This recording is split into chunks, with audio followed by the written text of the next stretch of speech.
ಕೃಷ್ಣ, ಸ್ವಾಗತ ಸುಸ್ವಾಗತ ಹೊಸ ವಿಡಿಯೋಗೆ. ಹೊಸ ಮಾಹಿತಿ ಏನಂದರೆ, ನಾಳೆ 9ನೇ ತಾರೀಕು ಆಗಸ್ಟ್ 9 ಕಾಮಿಕ ಏಕಾದಶಿ ಬರ್ತಾ ಇದೆ. ಅದ್ರದ ಮಹತ್ವ ಮತ್ತು ಅದ್ರದ ಕಥೆಯನ್ನು ತಿಳಿದುಕೊಳ್ಳೋಣ. ಹಿಂದೆ ಒಂದು ಹಳ್ಳಿಯಲ್ಲಿ ಅತ್ಯಂತ ಕೋಪಿಷ್ಠನಾದ ಒಬ್ಬ ಜಮೀನ್ದಾರನಿದ್ದನು. ಒಂದು ದಿನ ಕುಲಕ್ಷ ಕಾರಣಕ್ಕಾಗಿ ಆತ ಒಬ್ಬ ಬ್ರಾಹ್ಮಣನೊಂದಿಗೆ ಜಗಳವಾಡಿ ಕೋಪದ ಕೈಗೊಂಬೆಯಾಗಿ ಆ ಬ್ರಾಹ್ಮಣನನ್ನು ಕೊಂದು ಬಿಟ್ಟನು. ಬ್ರಾಹ್ಮಣನನ್ನು ಕೊಂದಿದ್ದರಿಂದ ಆತನಿಗೆ ಬ್ರಹ್ಮಹತ್ಯ ದೋಷ ತಗುಲಿತು.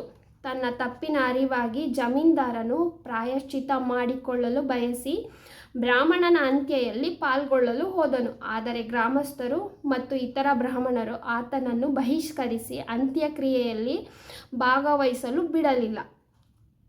ತನ್ನ ಪಾಪದಿಂದ ಮುಕ್ತಿ ಪಡೆಯಲು ಆತ ಒಬ್ಬ ಮುನಿಯ ಬಳಿ ಹೋಗಿ ಉಪಾಯ ಕೇಳಿದನು.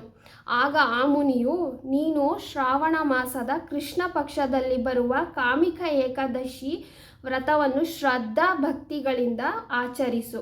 ಶ್ರೀಹರಿ ವಿಷ್ಣುವನ್ನು ಪೂಜಿಸಿ ಉಪವಾಸ ಮಾಡು. ಇದರಿಂದ ನಿನ್ನ ಬ್ರಹ್ಮಹತ್ಯ ದೋಷ ನಿವಾರಣೆಯಾಗುತ್ತದೆ ಎಂದು ಸಲಹೆ ನೀಡಿದರು. ಮುನಿಯ ಮಾತಿನಂತೆ ಜಮೀನ್ದಾರನು ಕಾಮಿಕ ಏಕಾದಶಿಯ ದಿನದಂದು ಕಟ್ಟುನಿಟ್ಟಾಗಿ ಉಪವಾಸ ವ್ರತವನ್ನು ಆಚರಿಸಿ ವಿಷ್ಣುವನ್ನು ಪೂಜಿಸಿದನು. ಅಂದು ರಾತ್ರಿ ಆತ ದೇವಸ್ಥಾನದಲ್ಲಿ ಜಾಗರಣೆ ಮಾಡುತ್ತಿದ್ದಾಗ ಭಗವಾನ್ ವಿಷ್ಣುವು ಆತನಿಗೆ ದರ್ಶನ ನೀಡಿ, ನಿನ್ನ ಭಕ್ತಿ ಮತ್ತು ವ್ರತಕ್ಕೆ ನಾನು ಪ್ರಸನ್ನನಾಗಿದ್ದೇನೆ, ನಿನ್ನ ಬ್ರಹ್ಮಹತ್ಯ ದೋಷ ನಿವಾರಣೆಯಾಗಿದೆ ಎಂದು ಅರಸಿದನು. ಇನ್ನು ಕಾಮಿಕ ಏಕಾದಶಿಯ ಮಹತ್ವವನ್ನು ತಿಳಿದುಕೊಳ್ಳೋಣ. ಏಕಾದಶಿಯ ದಿನ ಬೆಳಿಗ್ಗೆ ಬ್ರಹ್ಮ ಮುಹೂರ್ತದಲ್ಲಿ ಸೂರ್ಯೋದಯ 1:30 ಗಂಟೆ ಮುಂಚೆ ಎದ್ದು ನಿತ್ಯ ಕರ್ಮಗಳ ನಂತರ ಭಗವಂತನ ಪೂಜೆ, ತುಳಸಿ ಪೂಜೆ ಮತ್ತು ಆರತಿಯನ್ನು ಮಾಡಬೇಕು. ಭಗವಂತನಿಗೆ ತುಳಸಿಯನ್ನು ಅರ್ಪಿಸಬೇಕು.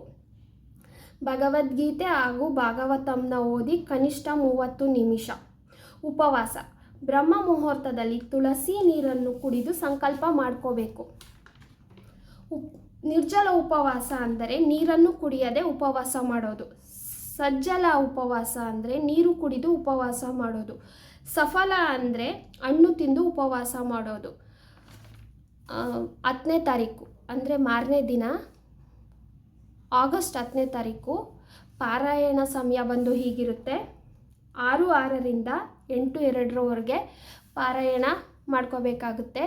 ಭಗವಂತನಿಗೆ ಆಹಾರ ಪದಾರ್ಥವನ್ನು ಅರ್ಪಿಸಿ ನಂತರ ನಾವು ಸ್ವೀಕರಿಸೋದು. ಹರೇ ಕೃಷ್ಣ.